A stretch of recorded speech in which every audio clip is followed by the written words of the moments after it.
Alors, historique du Fab Lab de Château-Thierry, une association qui a été créée en 2013 et le premier lieu a été inauguré tout début 2015, donc après une recherche de locaux.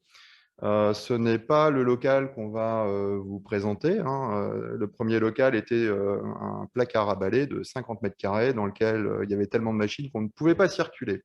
Alors, le Fab Lab dans lequel nous sommes, on l'a investi en 2018, donc 350 mètres carrés, avec, donc là, Marion est rentrée dans la salle de formation, qui est une petite salle avec des micros et dans laquelle nous donnons des cours, soit de fabrication assistée par ordinateur, donc de la DAO, également des cours d'électronique, et c'est également là où on donne des cours de trajectographie pour les fusées avec la section espace. La salle principale du Fab Lab et dans laquelle se tient le forum aujourd'hui, hein, est une vaste étendue dans laquelle on a également un espace libre de création, donc avec d'autres ordinateurs qui permettent en fait de piloter les machines. Là, Marion est devant le pool des imprimantes 3D. Donc, on a deux catégories, enfin deux technologies au Fab Lab de Château-Thierry. La techno FDM, donc le filament fondu, et donc, on séquestre dans des vieux frigos, à l'abri de la lumière, deux imprimantes résine, donc de la stéréolithographie. Donc, c'est deux Formlab. Voilà, et on les séquestre dans le noir parce que, comme ça, ben, on n'est pas influencé par les UV de la lumière naturelle. Continuons notre visite. Alors, oui, bien entendu, la petite salle du scanner 3D. Hein, voilà. C'est aussi une salle où on peut se mettre tranquille, à l'abri du bruit, du brouhaha de l'espace principal si on doit faire des conférences téléphoniques. Et juste à côté, non Marion, derrière toi, voilà. Et voilà, la salle Jarvis qui est en fait la salle de la fédération, car le Fab Lab Château-Thierry est une antenne du réseau Fab Lab Fédération. Voilà, donc, alors oui, bon, c'est pas très bien rangé, mais c'est pour contrer l'effet Bonaldi. Hein, voilà, on a fait des petites choses. Voilà, on nous voit de loin. Il y a une table de robots parce qu'on a aussi un club robotique qui est assez présent dans nos activités récurrentes. D'ailleurs, ils vont venir faire du bruit, je crois, à partir de 16 heures. Voilà, continuons. Alors, à côté, on a l'espace de personnalisation, de quoi découper du vinyle, de faire des transferts sur du tissu, sur autre chose. Une brodeuse numérique pour faire des vêtements d'image. Et juste à côté, donc, nous avons l'espace électronique. Donc là, c'est l'espace soudure. Donc, Zach a rangé le poste oxyacétylène hein, parce qu'on s'est dit c'est pas super à montrer. C'est pas un bon exemple. Voilà. Et alors attention, Marion, juste sur la porte, l'atelier. Yeah. Donc c'est la zone bruyante et poussiéreuse du Fab Lab. Donc on va retrouver des machines de fabrication soustractive, donc un tour et une fraiseuse numérique. On a également, alors sur la gauche, on l'a aperçu, un petit zoom sur notre petite reine du Fab Lab, la découpeuse laser, Marion. Voilà, non, encore un peu. Yes, voilà. Donc, une machine épilogue hein, qui est une des premières du Fab Lab et qui est toujours là et qui est toujours vaillante. On a aussi donc des établis classiques, hein, parce que quand on fait du bricolage, il faut pouvoir s'étendre. On a également une presse d'injection plastique. Donc, on demande aux membres du Fab Lab de nous ramener leur plastique. Et donc, les plastiques sont triés et on les convertit donc en broyats qui sont utilisés dans la presse d'injection plastique. Voilà. Bon, il y a d'autres machines un peu plus conventionnelles. Ça, c'est le broyeur. Voilà. Donc, il ne faut pas mettre ses mains dedans. Hein. Je parle aux plus jeunes. C'est pas drôle. Ça fait mal. On a également un routeur, donc une fraiseuse plutôt pour faire de la découpe sur des profilés bois un peu importants, etc., etc. On a également une cuisine. Alors, la cuisine, lieu névralgique des discussions pour prendre un café, pour se reposer quand on a cogité, créé. Voilà, petite cuisine, voilà, avec un frigo. Et d'ailleurs, donc, pour ceux qui sont venus, et nous vous en remercions, on fera un pot. Donc, ne vous sauvez pas tout de suite. Et je pense que j'ai fait le tour. Donc, le Fab Lab, comme tous les Fab Labs, ont eu des difficultés pendant la crise Covid. Hein. Donc, on était sur 130 membres avant, et là, on n'est plus qu'une soixantaine. Hein. Je pense que ça reviendra. 70, me dit Marion. Ça va revenir. On n'a aucune crainte. Et toutes les personnes qui sont de passage à Château-Thierry sont les bienvenues. À vous, les studios.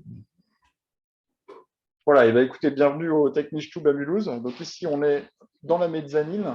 Au final, donc, on est dans le centre-ville, enfin, un peu en tout cas, on est dans Mulhouse même, dans un quartier qui s'appelle Le Drouot.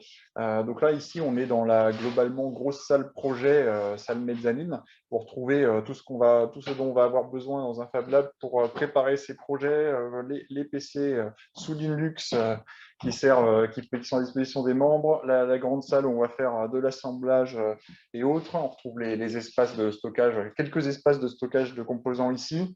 En se promenant un petit peu, vous avez évidemment reconnu là-bas au loin des imprimantes 3D. Donc, on en a plusieurs ici au stand, et c'est évidemment l'un des trucs, l'une des briques de base des Fab Labs.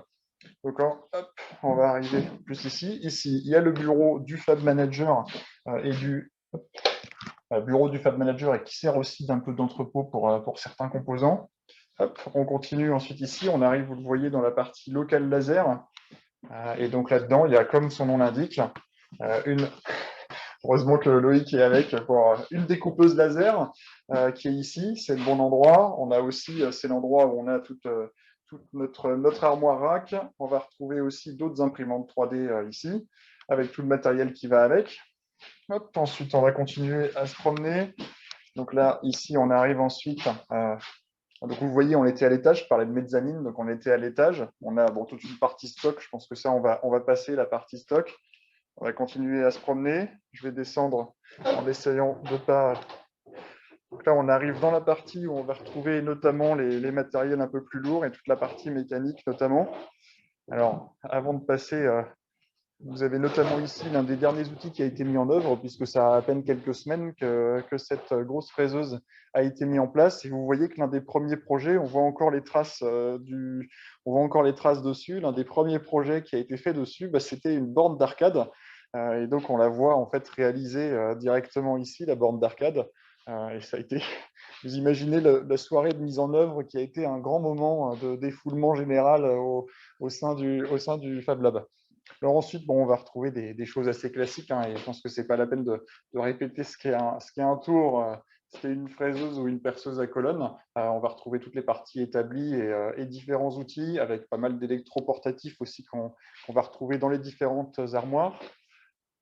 Et puis ensuite, on a fait presque tout le tour. Vous voyez que chaque élément, chaque endroit possible est utilisé pour faire du stockage, hein. On en retrouve un petit peu dans chaque coin. Il y a des éléments qui sont stockés contre les murs.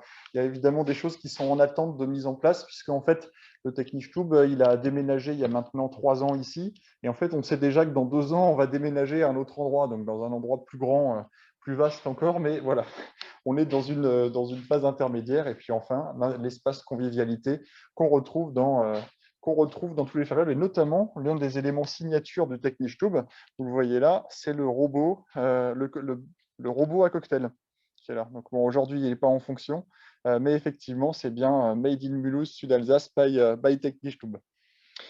Voilà, merci à tous pour votre attention. Et là aussi, je rends la parole au studio. Donc, je vais vous présenter rapidement, avec une petite présentation PowerPoint, ce que c'est que l'Electrolab. Donc, l'Electrolab, c'est un hackerspace. Donc, c'est une association avant tout qui est à Nanterre dans le 92.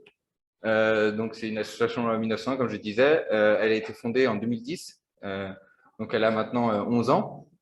Et son but, c'est vraiment d'essayer de partager le domaine des connaissances dans différents domaines, donc multitechniques, donc que ce soit industriel, technique, scientifique. Et ils font également partie d'un réseau qui est le réseau de l'AMSTI, AMCSTI, et dans lequel il y a plein d'établissements comme la Cité des Sciences, la Cité de l'Espace, la casemate, Planète Science. Et donc, c'est un réseau qui groupe plein d'établissements culturels qui tournent autour de la culture scientifique, technique et industrielle. Donc, début 2020, il y avait 350 membres et 5 salariés. Et donc, c'est un local de 1500 mètres carrés quand même à Nanterre, dans lequel on peut retrouver plein d'ateliers multitechniques, mais également des salles de formation et aussi des entreprises ou des associations.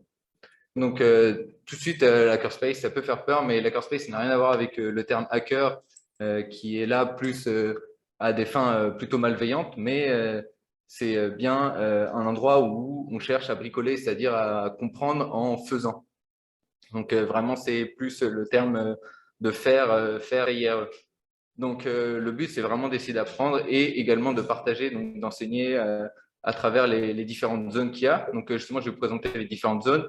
Donc il y a, quand on rentre dans la zone convie. Je ne sais pas si on va mettre sur du coup, on rentre dans la zone convie. Donc, dans la zone convie, il y a tout ce qu'on peut retrouver, c'est-à-dire un petit coin bar, des tables pour manger où on peut discuter.